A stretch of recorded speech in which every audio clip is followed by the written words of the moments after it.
tattoo? I think I do. What does it say? E-O-E-T. Poet. Hi, guys. Thank you.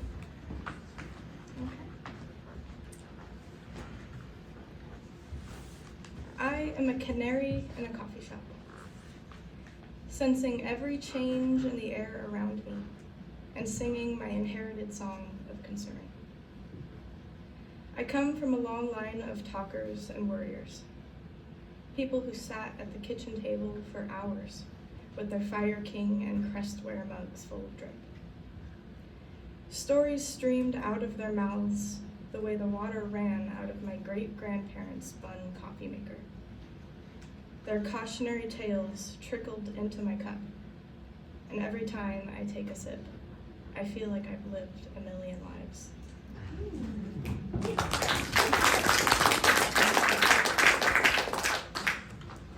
Okay. How would it feel to be brave? How would it feel to share my feelings like a mother shares food with her child? How would it feel to tell you about the riverbank in Memphis, where I felt sun rays like God's fingers on my face, and heard music like train tracks? The olive tree in Idaho, whose branches held my favorite swing, and whose thorns gave my body half its scars. Or the beach in Anacortes, that brings my tears in like the tides, and the sound of the waves tumbling the rocks on the shore lulls me to sleep. The town in North Carolina, where I bought my favorite turquoise ring, and the highways are lined with wildflowers dipped in every shade of amber. The cemetery in Vermont, where I placed birch leaves on Robert Frost's grave, and ran my fingers along the stained glass windows of mausoleums.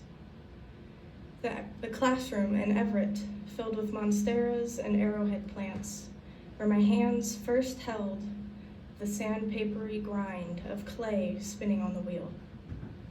The creaky attic bedroom in New Hampshire, with green plaid wallpaper, where I took my first film photo with a hand-me-down 1974 Olympus.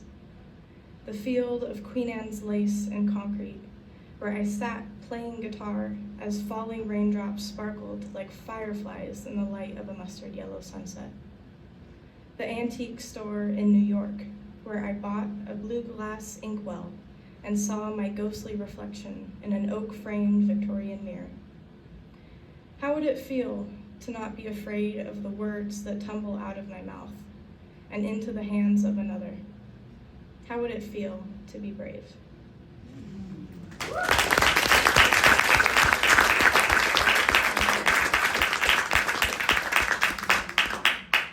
Got one more. I am not a machine. I am a human being, made to dance in my kitchen and laugh at my own jokes.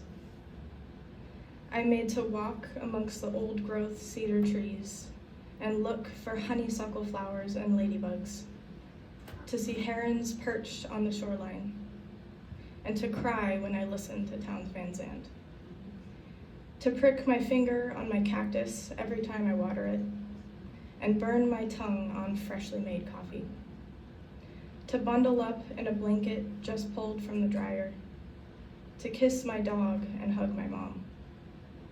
I am not unlike the salmon, made to live, journey, and die.